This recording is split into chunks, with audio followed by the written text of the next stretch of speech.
Now we discuss a new chapter, electric charge, electric current and magnetism. So in this we discuss semiconductor, अर्धचालकों को हम discuss कर रहे थे, जिसमें कि हमने डेफिनेशन आपको लिखवा दी थी। यहाँ पर आप एग्जाम्पल्स कुछ लिख लो, इसके एग्जाम्पल होते हैं। वैसे हमने एग्जाम्पल भी लिखवाए थे, सिलिकॉन, जर्मेनियम और कार्बन का एक अपरूप होता है ग्रेफाइट। तो आप वो लिख लीजिए, क्या लिखे हम? क्या सर? ग्रेफाइट? हाँ, ग्रेफाइट। क्या कार्बन लिखिए पहले और ब्रैकेट में लिखिए ग्रेफाइट, क्योंकि कार्बन का अपर रूप होता है ग्रेफाइट। ठीक है? Okay sir. और आप हीरे को जानते होंगे, सारे लोग जानते हैं हीरे को। जी हाँ, और सबकी इच्छा भी होती है कि एक बार का मिल जाए वो। तो सर हीरा भी इसी में आता है, अर्धचालक हीरा में? कार्बन का अपर रूप होता है। मैं हम इसलिए बताना चाह रहे थे, कार्बन के दो अपर रूप होते हैं, ग्रेफाइट एंड हीरा, वो बताना चाह रहे थे। ओके इस वजह से हमने हीरा यहाँ मेंशन किया है। अब हम नया टॉपिक स्टार्ट करते हैं, जो कि है विद्युत सेल। विद्युत सेल आपने सुना? सर, इसमें विद्युत धारा की डेफिनेशन लिखवा दीजिए। लिखवाई तो थी हमने। सर विद्युत धारा की नहीं लिखाई थी। अच्छा, विद्युत तो क्या लिखवाया था? विद्युत आवेश का। विद्युत आवेश, जी। धारा तो हमने डिस्कस करी नहीं, फिर क्या करोगे? सर उसमें एक्चुअली उसका क्या था, मात्रक और भी कुछ चार्ज था, पर मैंने फ्लो देखा ऑफ चार्ज। बुक में। वो क्या सर बता देते आप। क्या क्या दे रखा था? सर उसकी मात्रक वगैरह, एम्पियर, ये कुछ था उसमें, विद्युत धारा। तो आपको डेफिनेशन लिखनी है आगे, या फिर वो लिखना है पूरा? सर डेफिनेशन भी करा दीजिए, इसके बाद आप थोड़ा सा बता दीजिए इसके बारे में। चलिए, वैसे ये रिलेट नहीं करता है।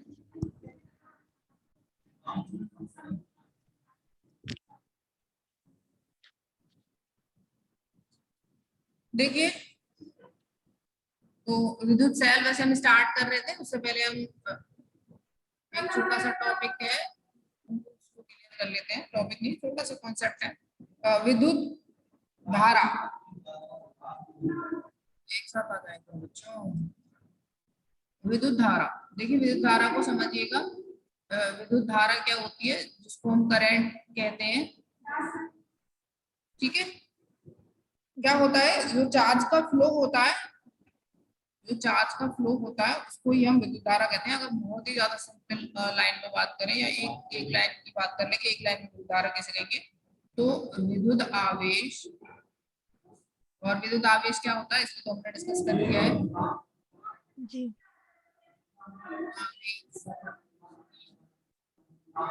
गति के प्रवाह होने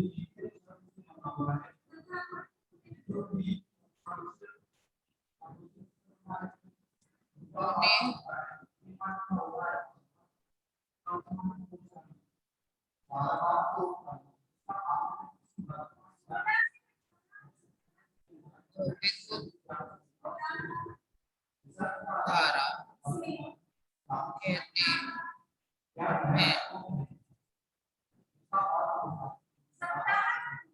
इसे आई से प्रदर्शित करते हैं।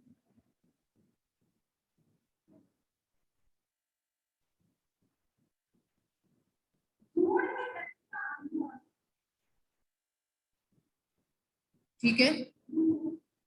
जी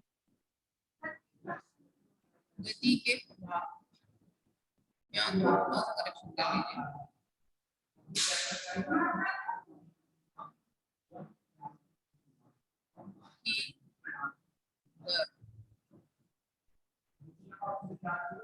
ठीक है? विद्युत आवेश की गति के प्रभाव की दर को हम विद्युत धारा कहते हैं। इसको आई से प्रदर्शित करते हैं। इसके आप मात्रक की बात करें, तो अगर हम इसके एसआई मात्रक की बात करें, तो मात्रक, इसका एसआई मात्रक एम्पियर होता है।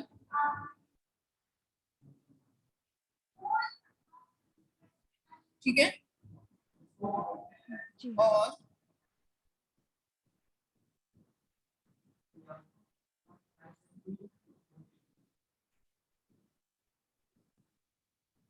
एक साथ आ जाएगा। एक कूलम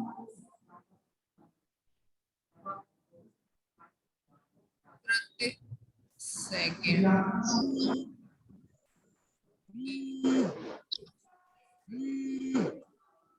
से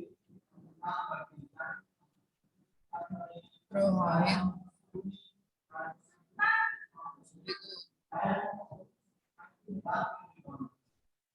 आवेश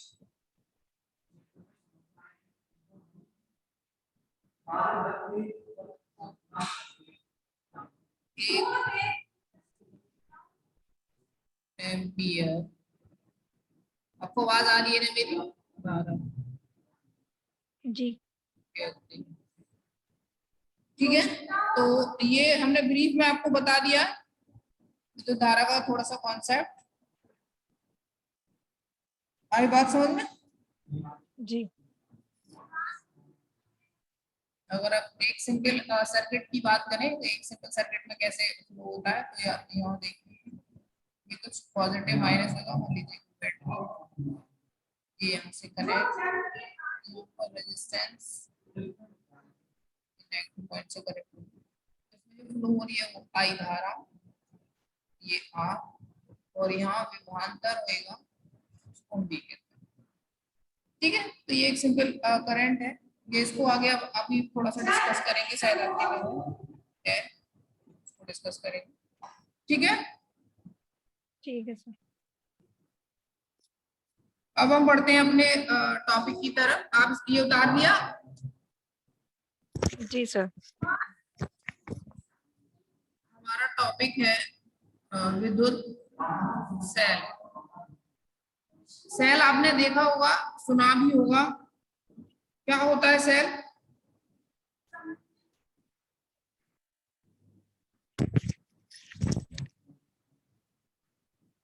कोई बता सकता है सेल क्या होता है?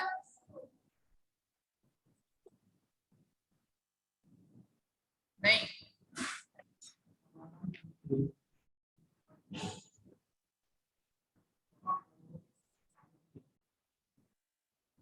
बोलिए क्या होता है सेल?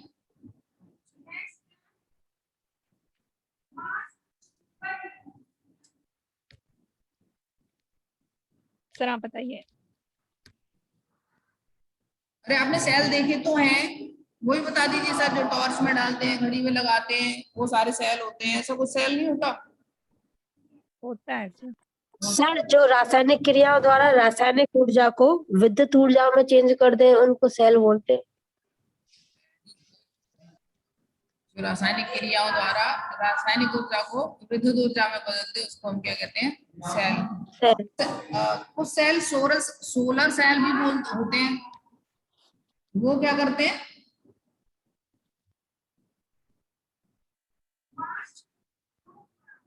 वो भी तो कुछ करते होंगे, नहीं?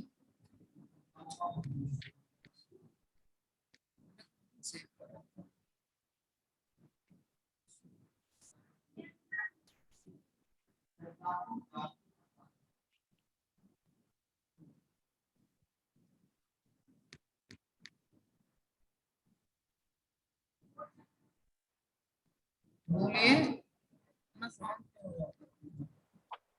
सर विद्युत सेल रासायनिक ऊर्जा को विद्युत ऊर्जा में परिवर्तन करने का कार्य करता है। आपको ये कोई स्क्रीन को दिख रहा है? स्क्रीन पर जी ये जो आपको दिख रहा है ये विद्युत सेल है। इसमें होता क्या है, जो इन्होंने अभी बताया, मैं नाम नहीं बताया इन्होंने बिल्कुल सही बताया। ये करता क्या है कि रासायनिक क्रियाओं के द्वारा रासायनिक ऊर्जा को विद्युत ऊर्जा में बदलता है। बिल्कुल सही बात है। ये सेल की एक प्रोसेस होती है और दिखने में सेल कुछ आपके सामने है, ऐसा होता है। ठीक है सर, इसमें क्या 2 सेल लगे हुए हैं? ये सेल नहीं लगे हैं, ये कैथोड और एनोड है। आप देखिए जरा, एक ओके दोनों को जी इलेक्ट्रोड बोलते हैं। ये 2 इलेक्ट्रोड हैं और इलेक्ट्रोड 2 टाइप्स के होते हैं, एक कैथोड होता है, एक एनोड होता है। और इसमें ये जो आपको लाइट ब्लू कलर का ये जो दिख रहा है ये है आपका इलेक्ट्रोलाइट। इसको हम हिंदी में वैद्युत अपघट्य भी कहते हैं। ये वैद्युत अपघट्य हम कहते हैं इसको। इसमें क्या होता है, 2 तरह के कैथोड्स हम लेते हैं। जिनको हम इलेक्ट्रोड कह रहे हैं, और इन पे क्या होगा आप देख पा रहे होंगे, विपरीत आवेश होएगा। एक पे अगर जहां पर पॉजिटिव चार्ज है हम उसको क्या कह रहे हैं, जिस पे पॉजिटिव धन आवेश। चार्ज है उसे एनोड, तथा जहां पर नेगेटिव चार्ज है उसे कैथोड कह रहे हैं। गलती बता दिया, ऋण आवेश को कैथोड कहते हैं और पॉजिटिव आवेश को एनोड कहते हैं। ठीक है, इन विलयनों में विद्युत अपघट्य होता है जो सेल के दो प्रकार का होता है। अब क्या होता है, ये सेल करता किस प्रकार से काम है कि जब जैसे ही इसमें वो जो हम फ्लो करवा रहे हैं, ये जो इलेक्ट्रोड हमने डाला है उसमें एक्शन होएगा। क्या होएगा, यहाँ से ये जो चार्ज यहाँ से इसके जो भी मेटल हमने लिया है उसके जो इलेक्ट्रॉन है वो पास होंगे सॉल्यूशन के थ्रू और एनोड पे जाएंगे। अरे एक सेकंड, क्लास हो रही है। वो एनोड पर जाकर के विस्थापित हो जाएंगे और एनोड को पूरा सा कवर कर लेंगे। तो इस प्रकार से इसमें एक इलेक्ट्रॉनों का फ्लो स्टार्ट हो जाता है और उससे ये जो है जो केमिकल जो एक्शन होते हैं उसको क्या करता है, इलेक्ट्रिक ऊर्जा में या विद्युत ऊर्जा में परिवर्तित करता है। ठीक है, ये बात आपको समझ में आई? नहीं समझ में आई क्लास? आ गई सर। अब देखिए सेल दो टाइप्स के होते हैं। एक तो ऐसे होते हैं जिनको आपने एक बार यूज किया और बस फिर दोबारा से यूज नहीं होते हो, और कुछ इस प्रकार के होते हैं जिनको आप रिचार्ज कर लेते हो। जैसे आपने कभी कभी देखा होगा जो टॉर्च में डालने वाले सेल होते हैं वो एक टाइम तक यूज हो सकते हैं, उसके बाद खराब हो जाते हैं। या जो घड़ी में डालने वाले होते हैं, रिमोट में डालने वाले होते हैं, तो इनको हम प्राइमरी सेल कहते हैं। और कुछ सेल ऐसे होते हैं जिनको आप रिचार्ज कर लेते हो, जैसे कि आप ने बहुत सारे सेल्स ऐसे देखे होंगे जो बैटरीज में लगते हैं या मोटर गाड़ीज की बैटरीज में लगते हैं। इमरजेंसी लाइट्स जो देखी होंगी आपके घर में अगर लगी है वहां लगते हैं। वो ये जो सारे हैं ये सब सेल रिचार्जेबल होते हैं, इनको हम सेकेंडरी टाइप के सेल बोलते हैं। ठीक है, तो अब हम इसके बारे में लिख लेते हैं।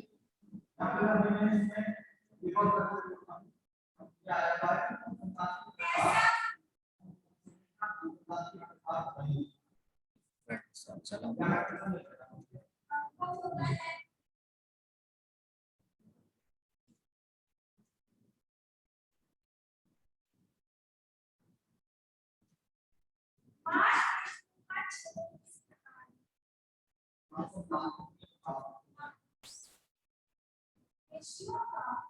हाँ देखिए, अब आपको कुछ दिख रहा है स्क्रीन पर?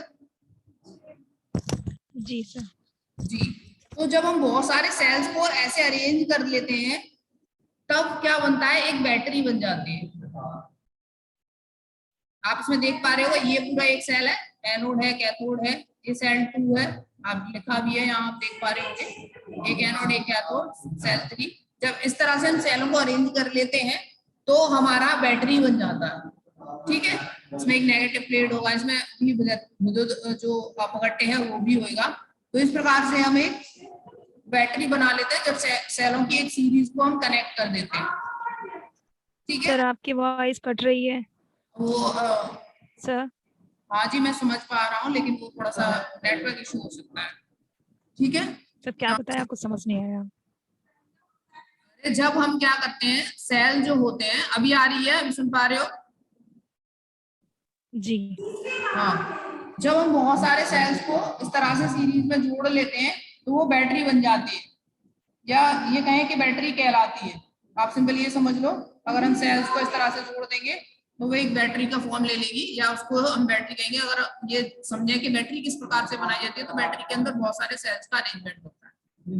सिंपल आप ये समझ लीजिए। ठीक है, बस मेरे को बताना था कि सेल किस तरह से कनेक्ट होकर बैटरी बनाते हैं, इसलिए हमने यहाँ पर इसको दिखाया आपको।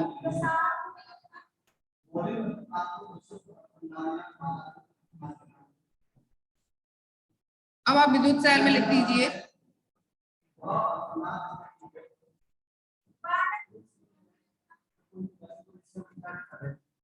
विद्युत सेल एक ऐसी युक्ति है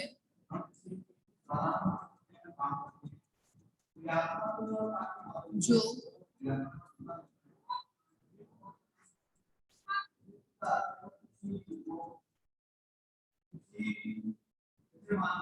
रासायनिक क्रियाओं द्वारा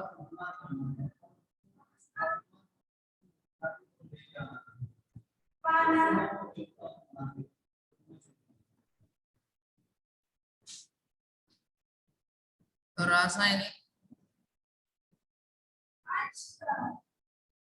ऊर्जा को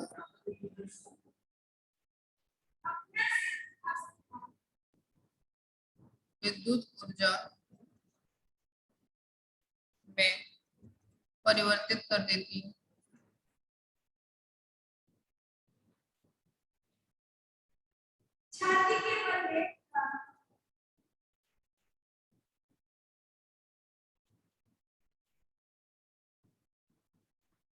विद्युत सेल में दो धातु की छड़ें होती हैं।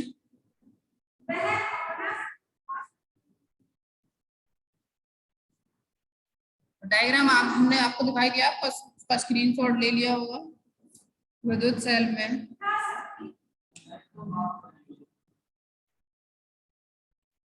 धातु की दो छड़ें होती हैं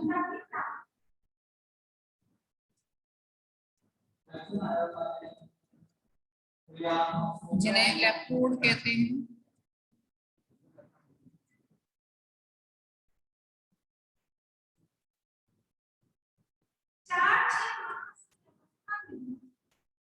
इलेक्ट्रोड कहते हैं।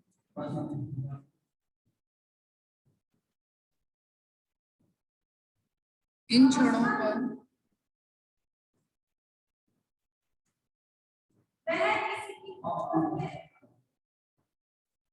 विपरीत आवेश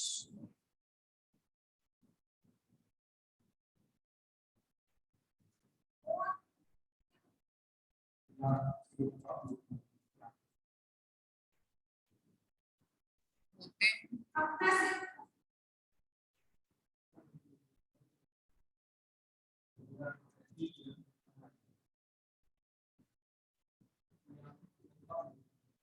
जो छड़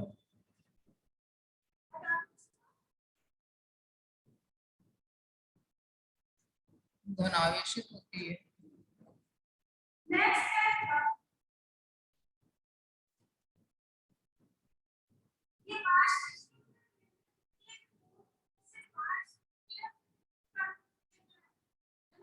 उसे एनोड कहते हैं।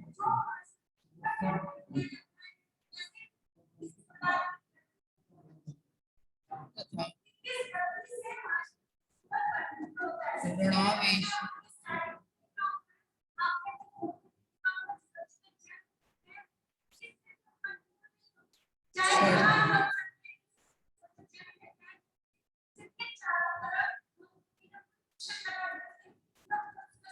कहलाती है। ये छड़ें विभिन्न प्रकार के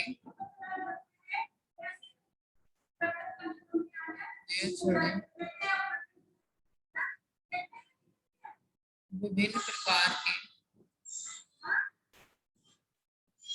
प्रकार के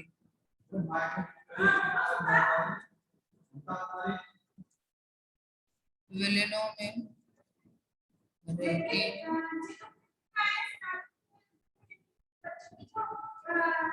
इन विलयन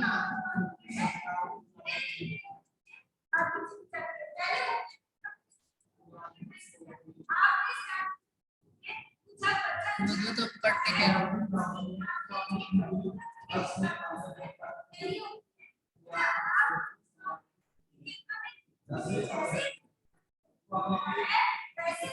विद्युत अपघट्य के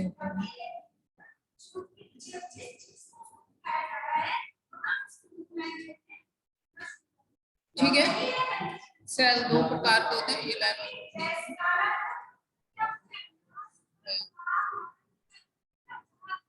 दो प्रकार के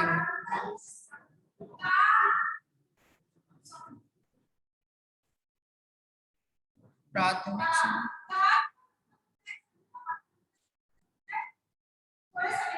से द्वितीयक से।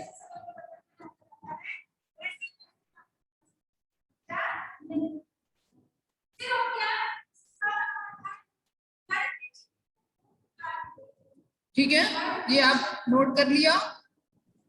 सर सर एक मिनट रुक जाइए सर। बोलिए, मैं सुन रहा हूँ। हेलो सर, जो आपने अभी डायग्राम दिखाया था जिसपे प्लस था, यानी कि जिसपे पॉजिटिव चार्ज था, उसको कैथोड कहते हैं।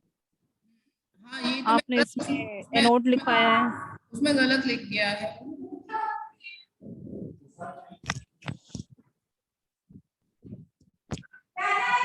सर डायग्राम में गलत है।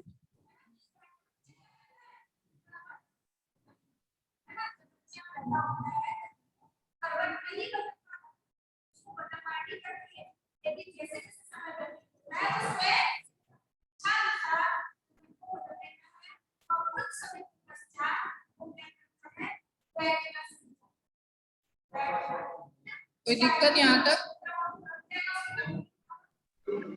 सर जो डायग्राम में देखा था और इसमें दोनों में अंतर है, कैथोड और एनोड वाला, तो सही कौन सा है?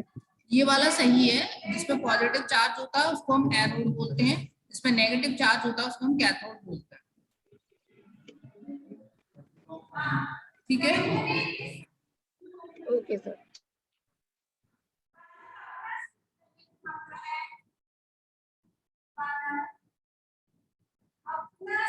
यहाँ तक किसी को कोई दिक्कत?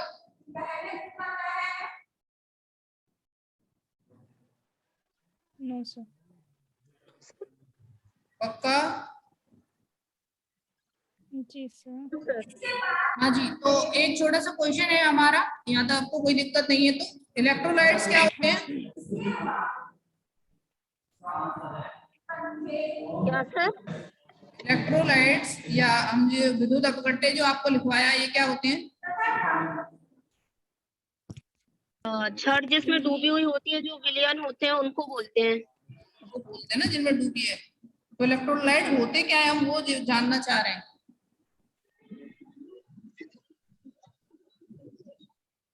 सर इलेक्ट्रोलाइट धन आवेश और मिक्स विलयन होता है। इलेक्ट्रोलाइट धनावेश और ऋणावेश क्या होते हैं? विलयन।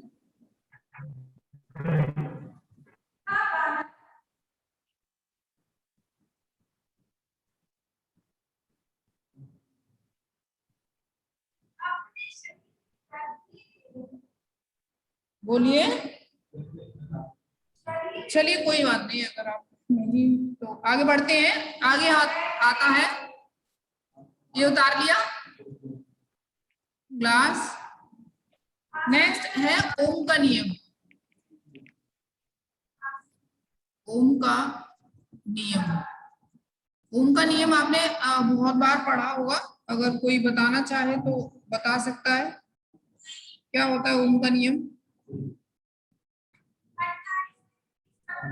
देखिए, ओम के नियम में क्या होता है, अगर हम टेम्परेचर को कांस्टेंट रखें, यानी कि स्थिर रखें, तो किसी भी चालक में प्रवाहित धारा उसके सिरों पर लगने वाले या सिरों के बीच में, मतलब जो 2 पॉइंट्स हैं उनके बीच में जितना भी विभवांतर है उसके डायरेक्टली प्रोपोर्शनल होती है। क्या होता है? डायरेक्टली प्रोपोर्शनल होती है। मतलब मान लीजिए कोई विभवांतर है V, वो डायरेक्टली प्रोपोर्शनल होएगा किसके? प्रवाहित होने वाली धारा के, मतलब I के। अब जब हम इस कांस्टेंट को हटाते हैं तो V बराबर, एक कांस्टेंट को हटाने के बाद हम एक कांस्टेंट लगा देते हैं, क्योंकि हमें ये डायरेक्टली प्रोपोर्शनल हटाना है, और उस कांस्टेंट को हम R कहते हैं। R कांस्टेंट, R क्या है? कांस्टेंट है। तो V बराबर IR हो जाता है। क्या हो जाता है? V बराबर IR। तो इसको हम ओम्स का लॉज कहते हैं। इसको हम इस प्रकार से भी लिख सकते हैं। R वैसे यहाँ पर चालक का प्रतिरोध होता है। क्या होता है? चालक का प्रतिरोध। ठीक है, प्रतिरोध क्या करता है? जो फ्लो ऑफ चार्ज होता है उसको अपोज करता है, इसीलिए इसका नाम प्रतिरोध है। प्रतिरोध का मतलब रोकना, उसको रोकने का कार्य करता है या हडल लगाता है उसके रास्ते में, तो उसको हम प्रतिरोध कहते हैं। इसको अगर हम प्रतिरोध के फॉर्म में लिखना चाहें तो R बराबर ये इधर से इधर चला जाएगा V अपॉन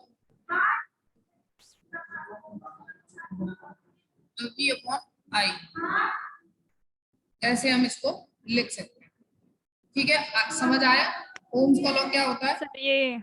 सर ये समझ नहीं आ रहा है सर, पहले आप विद्युत विभवांतर ही पढ़ा दीजिए, फिर पढ़ाइए ओम का नियम।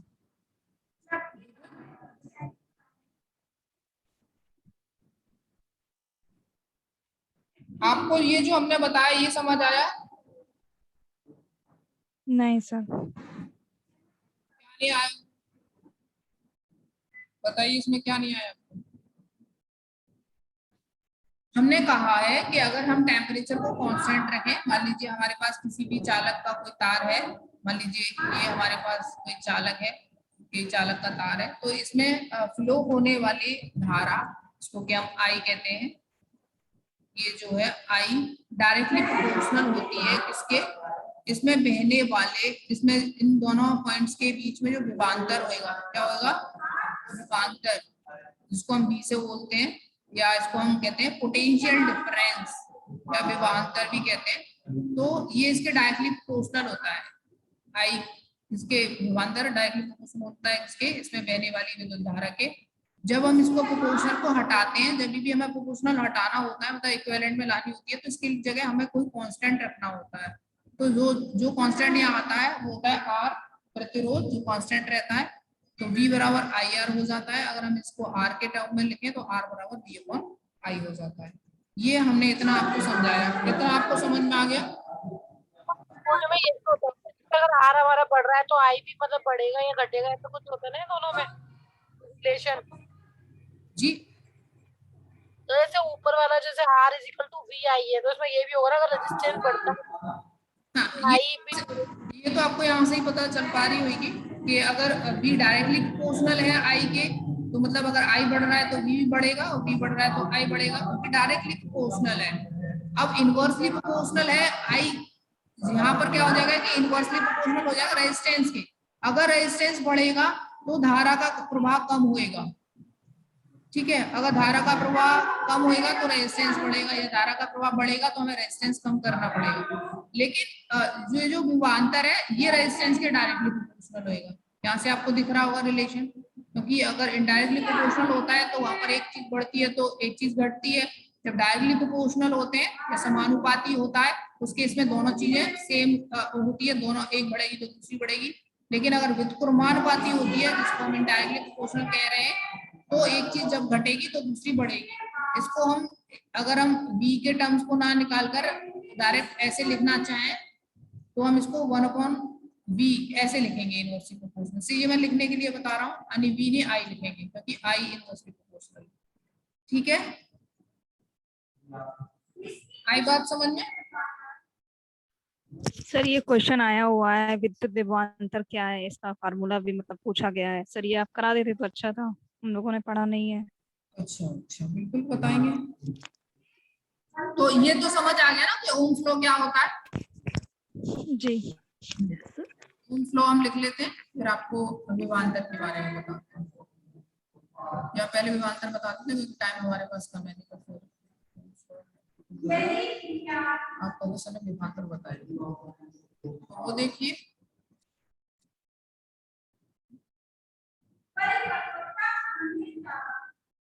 विद्युत विभवांतर क्या होता है, हमने आपको बताया कि किन्हीं दो पॉइंट्स के बीच में जो विद्युत विभव होएगा, क्या होएगा, इलेक्ट्रिक पोटेंशियल जो होएगा, उनका जो अंतर होगा, हम उसको विद्युत विभवांतर कहते हैं। ठीक है, या वोल्टेज कहते हैं, आपने घर में सुना होगा इतनी वोल्टेज आ रही है, या 220 वोल्टेज आ रहा है, 120 वोल्टेज आ रहा है, ऐसा कुछ सुना होगा ना। तो उसको जो वो जो होता है वोल्टेज, उसको ही हम विभवांतर कहते हैं।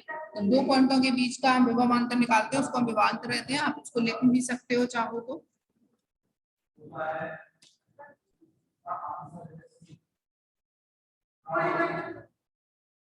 किन्हीं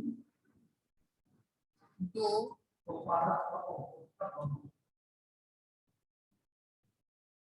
बिंदुओं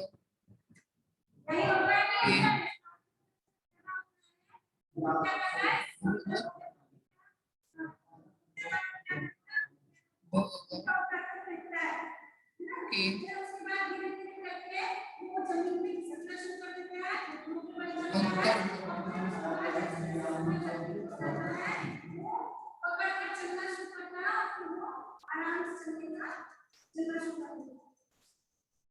विभवांतर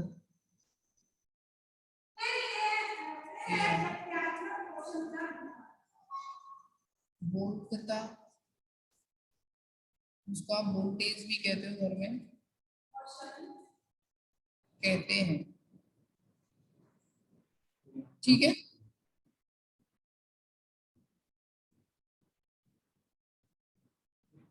समझ आया? सर ये क्या लिखा, विद्युत विभवों? हाँ, देखिए उसको और सिंपल तरीके से समझिए। मान लीजिए हम जब बात कर रहे हैं धारा की, या धारा जब हम पढ़ते हैं तो उसमें क्या होता है, फ्लो ऑफ चार्ज होता है, समझ में आई? और जब भी हम मान लीजिए किसी मेटल का तार ले रहे हैं तो उसमें क्या होते हैं, चार्ज फ्लोज होते हैं।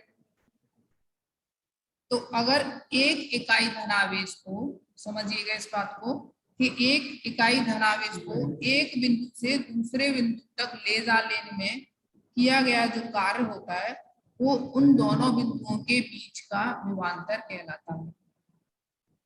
आप उसको ऐसे भी समझ सकते हो, अगर हम चार्ज की फॉर्म में समझे तो क्या होता है कि मान लीजिए हमारे पास कोई तार है 1 मीटर का, क्या है, इकाई की बात कर रहे हैं, मतलब यूनिट का, तो मतलब 1 मीटर में ले लेते हैं। तो मान लीजिए किसी चार्ज को, किसी धनावेश से चार्ज को इस पॉइंट से इस पॉइंट तक पहुंचाने के लिए जो कार्य किया गया है उसको इन दोनों के बीच में, यहाँ से यहाँ तक पहुंचाने के लिए जो कार्य किया गया, इसको हम कहते हैं विभवांतर।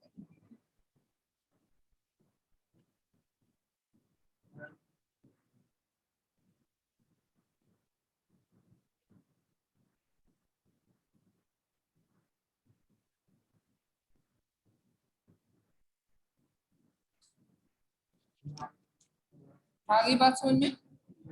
अगर हम और डीप में जाएंगे तो थोड़ा सा और कॉम्प्लिकेटेड हो जाएगा। आप इसको इसी प्रकार से समझ सकते हैं कि किन्हीं दो बिंदुओं के विभवों के अंतर को हम विभवांतर कहते हैं। अगर आप चार्ज के फॉर्म में समझना चाहते हो तो आप ये समझ लीजिए, किसी भी चार्ज को, या किसी चार्ज को मतलब किसी धनावेश को एक बिंदु से दूसरे बिंदु तक ले जाने के लिए जो कार्य किया जाता है वो इन दोनों बिंदुओं के बीच का क्या कहलाता है, विभवांतर कहलाता है। सर धनावेश से ऋण आवेश तक मतलब जाने में, धनावेश को, सर धनावेश से ऋण आवेश की ओर जाएंगे, उसके बीच जो कार्य किया जाएगा उसे कहेंगे ना विद्युत विभवांतर। ऋणावेश की तरफ नहीं जाना है आपको। मान लीजिए आपके पास यहाँ कोई पॉजिटिव चार्ज है, क्या है, पॉजिटिव चार्ज है। इस पॉजिटिव चार्ज को यहाँ से यहाँ तक ले जाने में कोई काम किया गया होगा, वर्क तो आपने पढ़ा होगा ना, वर्क की डेफिनेशन पढ़ी होगी, काम का किया जाता है, W बराबर Fs cos थीटा बराबर वाला, ठीक है। तो यहाँ से ले जाने में कोई काम किया गया होगा, वो जो काम है उसको ही हम विभवांतर कहते हैं।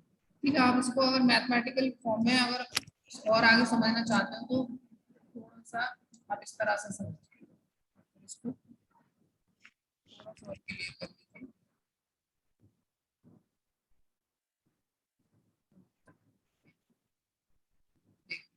इकाई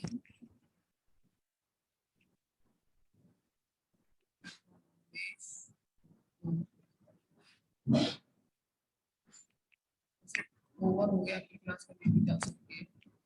एक बिंदु से दूसरे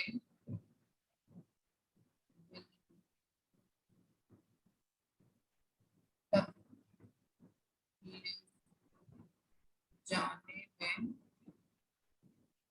किया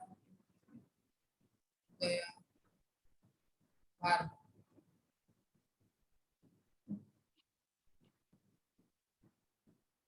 बिंदुओं के मध्य का विभवांतर कहलाता है।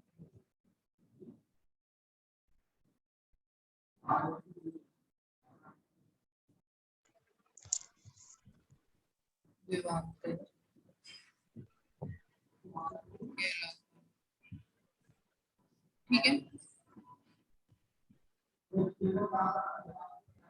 ऐसा ही मंत्र तो हमने आपको बता दिया ना, ऐसा ही मंत्र क्या होता है, जाती है उसको में काउंट करते हैं। अब आप ये समझिए कि मान लीजिए हम ये जो हम बता रहे हैं, एक बिंदु से दूसरे बिंदु पर जो आवेश को आप लेके जा रहे हो, उसमें कोई काम करना पड़ रहा है। क्या करना पड़ रहा है? कोई काम करना पड़ रहा है। तो हम उसको ऐसे लिख सकते हैं कि W/Q, किसी चार्ज को हमें क्या लेके जाना पड़ रहा है, किसी भी चार्ज पे हमें काम करना पड़ रहा है, तो क्या है W यहाँ पर क्या है, कार्य। ये तो आपको पता ही होगा, कार्य बराबर है W और Q यहाँ पर है चार्ज। अब ये जो हमने यहाँ पर विभव लिखा है, तो मान लीजिए A पॉइंट से B पॉइंट पर ले जाना पड़ रहा है, A पॉइंट से B पॉइंट तक ले जाना। ये हमारा ये जो है हमने डिफरेंस लिखा है, ये विभवांतर है।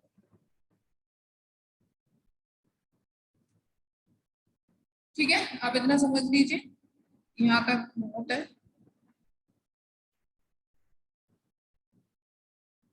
तो अभी यहाँ तक कोई दिक्कत विभवांतर में? No sir. और कोई क्वेश्चन अभी आज की क्लास से रिलेटेड?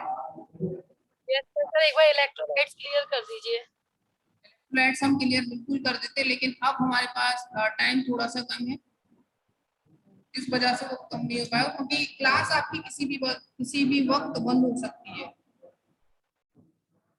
ठीक है, वैसे आप इलेक्ट्रोलाइट समझ लीजिए क्या होता है कि इलेक्ट्रोलाइट्स हम उन पदार्थों को कहते हैं, या उस पदार्थ को हम इलेक्ट्रोलाइट कहेंगे जो कि इलेक्ट्रॉन मुक्त करते हैं।